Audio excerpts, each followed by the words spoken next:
Good morning, students. Now, today's topic is collision. Now, as we have discussed earlier in this module that collision occurs when the hash function maps two different keys to the same location, right? So, now obviously two records cannot be stored in the same location. Therefore, a method is used to solve the problem of collision, also known as collision resolution technique. Now, the two most popular methods of solving collisions are first one is open addressing,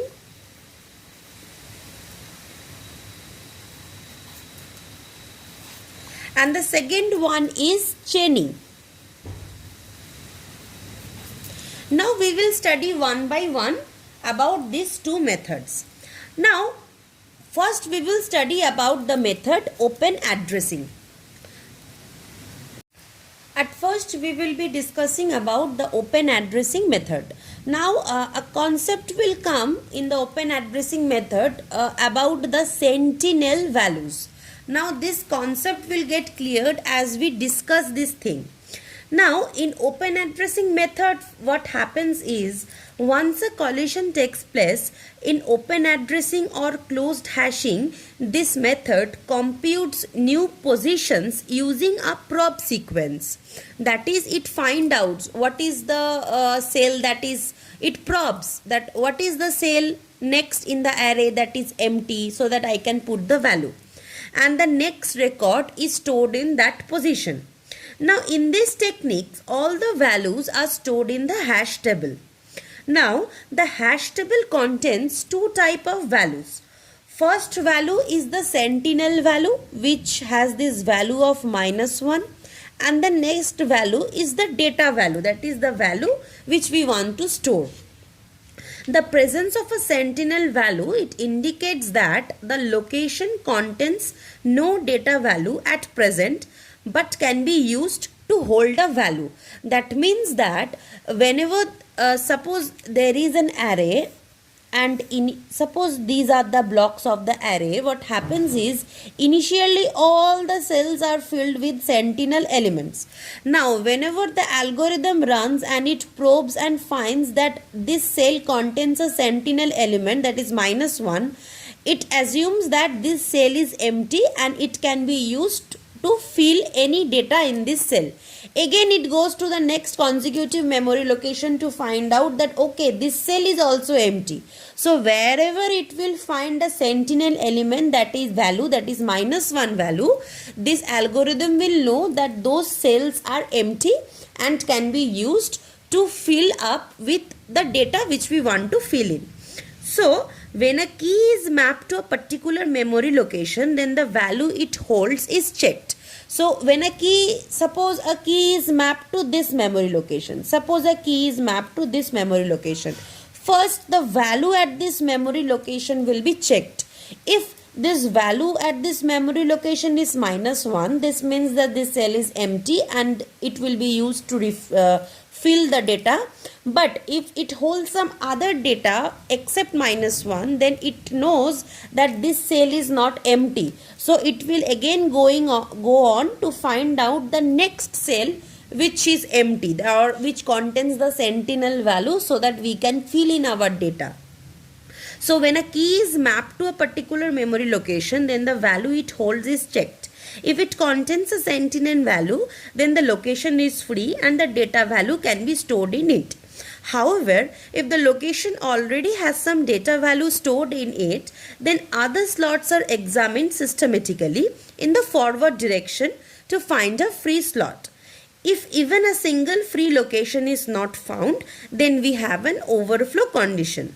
Now, what happens in open addressing methods is, suppose open addressing method, under this section we will be studying a lot of methods like linear probing, quadratic probing, double hashing, rehashing.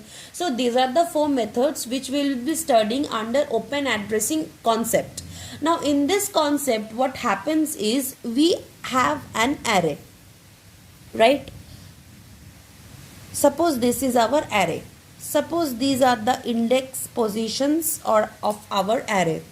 At first, all the cells are filled with sentinel values, and by sentinel we mean -1. All the locations are filled with the values -1. Now suppose we have a few values 18, 26, 59 and 6 to insert in the array or the hash table, whatever we call it. So first the algorithm will do what? First the algorithm will check, is this location empty? That means if any location contains a sentinel value, then that location is considered to be free to hold any value which we want to enter. So first it will check, is this location free? Yes, this location is free because this location contains sentinel value. So we may enter 18 in this location. So this location will now hold 18.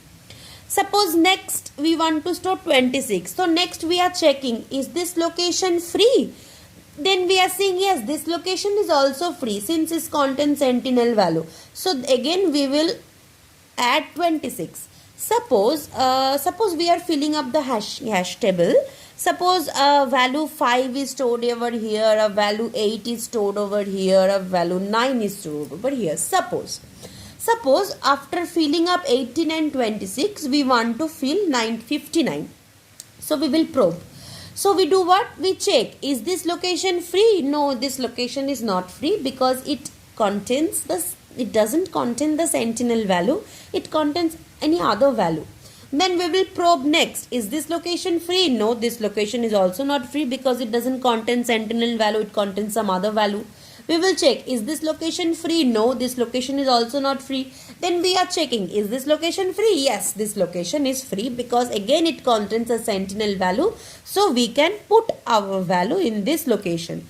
So what happens in this concept of open addressing method is, in the forward direction, right, in this direction, forward direction, all the slots are examined. If any slot is free, we put our expected data value in that particular location. And suppose we are going on checking and we didn't find, suppose we want to insert 6 and all the cells are booked and we went on checking and but we couldn't find any particular cell free to put the value. So that condition is known as overflow condition. Fine. So the process of examining the memory locations in the hash table is called probing. This concept that we are examining, first we examined this, then we probed to the next location, we examined this, when we probed to the next location, we examined this, and so on. So the process of examining the memory locations in the hash table is called probing. So open addressing technique can be implemented using linear probing, quadratic probing, double hashing and rehashing. So this method is used in linear probing, quadratic probing,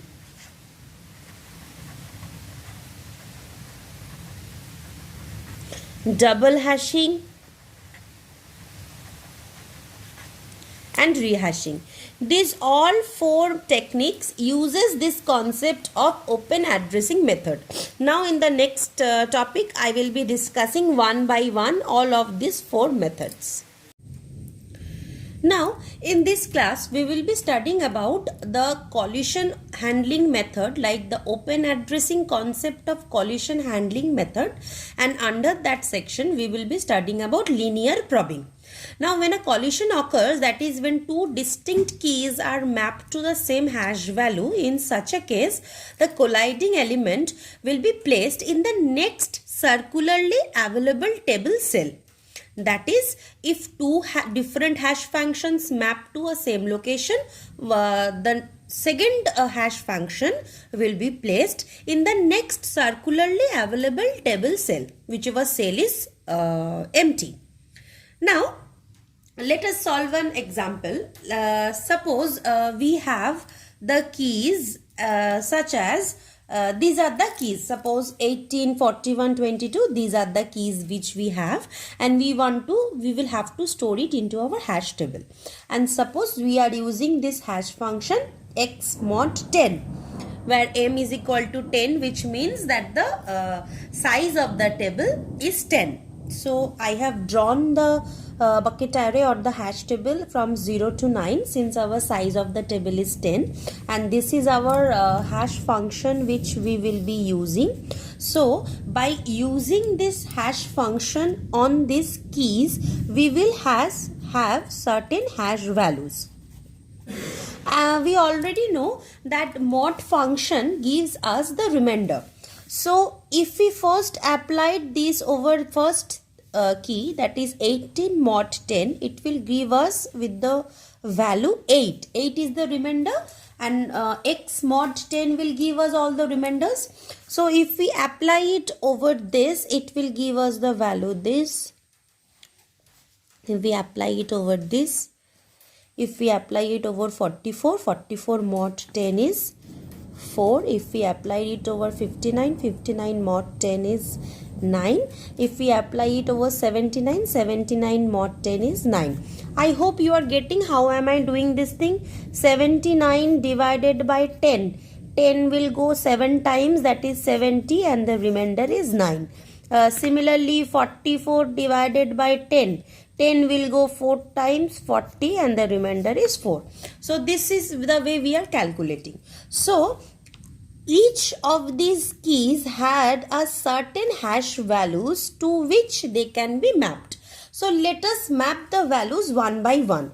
So by using the hash function on these keys, we have found the hash values. That is, these values will be mapped to this index locations in our particular hash table.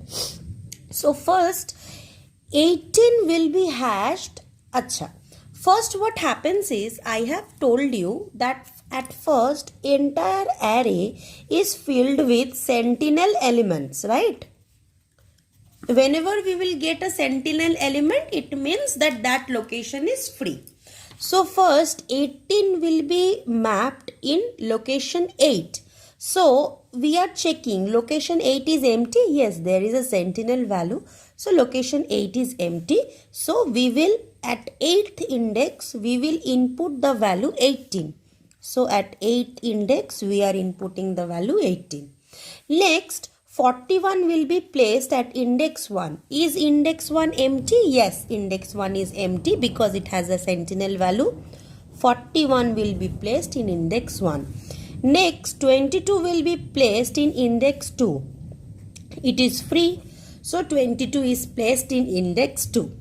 Now 32 will be placed in index 2. Now here comes the first problem. After 22 is filled in index 2, 32's hash value also gives a result 2.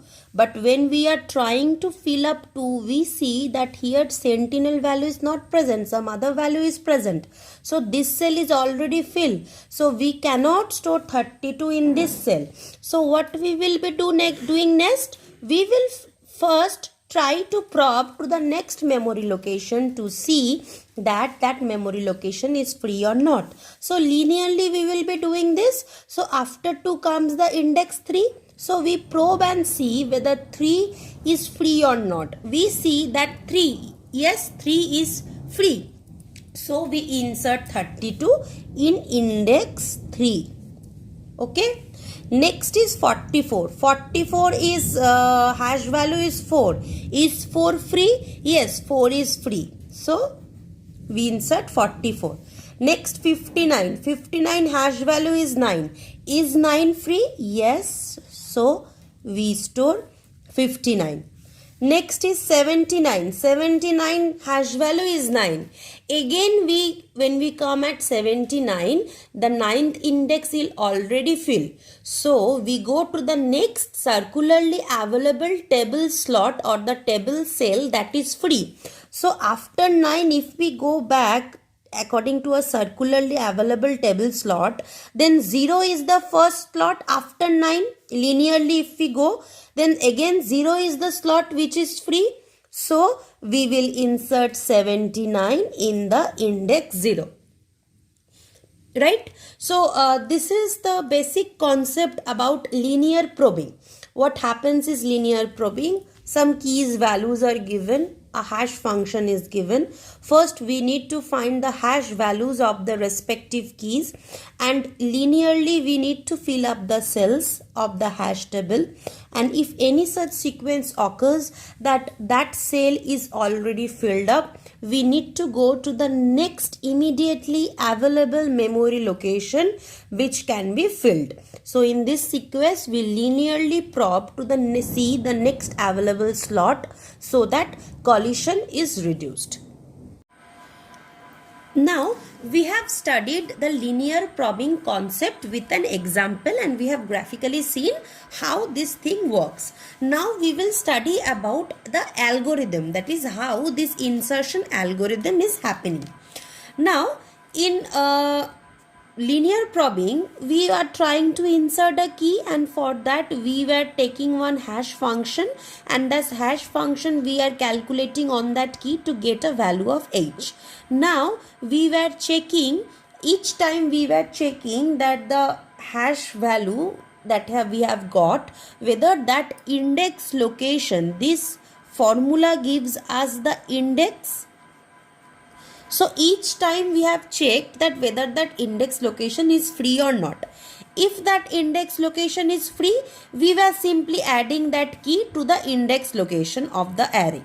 And if that index location is not empty, that is not free, then we were simply incrementing I, that is we were simply probing linearly to search whether exactly the next location is empty or not. So if that location is empty, we were adding key to that location, that is the next location, and if that location also is not empty, we were again incrementing, that is linearly probing the next sequence to say whether the next sequence is empty or not. And if in the process the entire table is filled up, that is none of the cells are free, so we will simply return so that we cannot add any elements. So this is basically the concept of the algorithm. Now how this insertion algorithm worked? We will take the same example that we have used to understand linear probing, and we will apply this example on this algorithm and see step by step how this algorithm works. Now we were given what? First we were given a few keys, we were given a hash function, and we have calculated, we have taken n to be the size of 10. Since we have taken n to be the size of n, we know that our array or the hash table is of size n, that is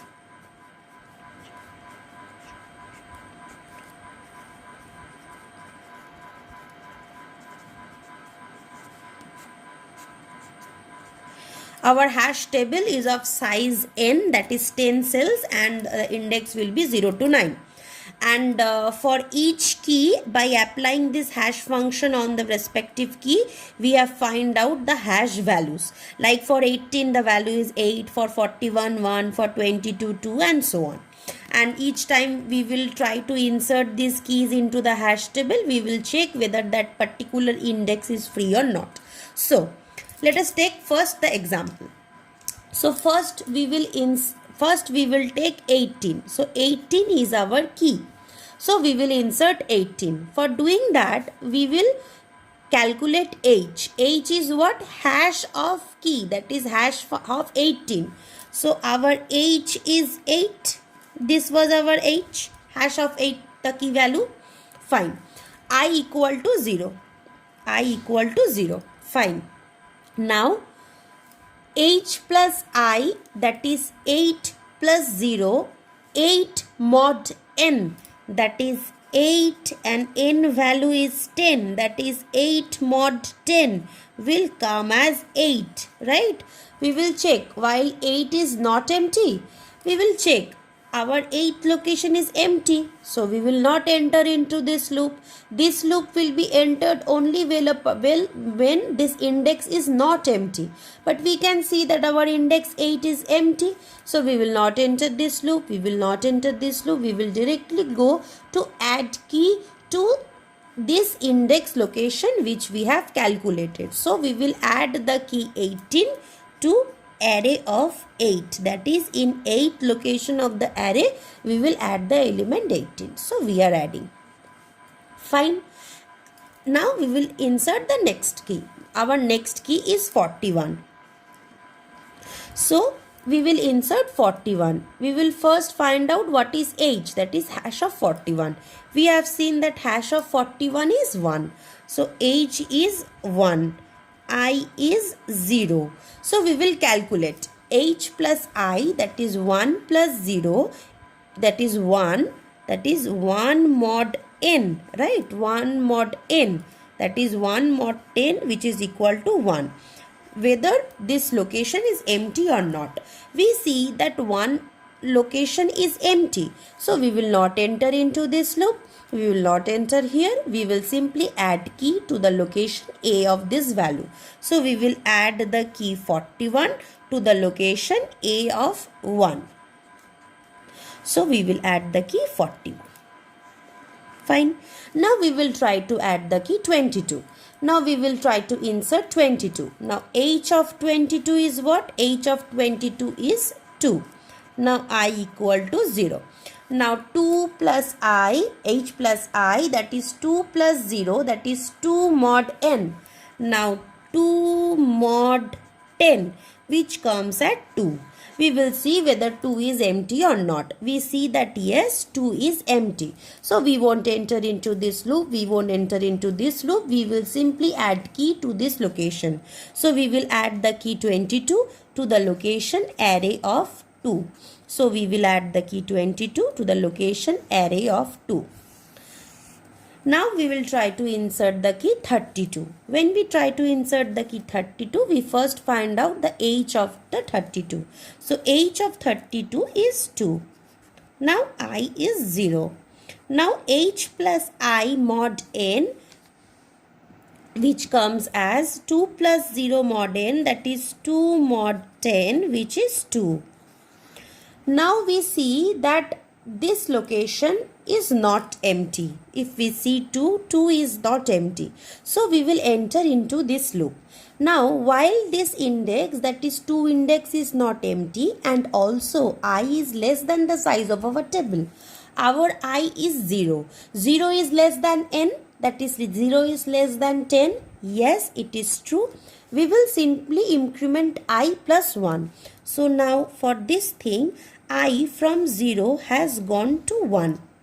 Now again we will calculate this function, that is our h is 2. Now our new updated I is 1. Now 2 plus 1, that is 3 mod n, that is 3 mod 10 3, whether this cell is empty or not. If we see that yes, this cell is empty. So if this cell is empty, we will not enter into this loop. We will not enter over here. We will simply add key to this location. So our key was 32. So we will simply add 32 to the location array of 3.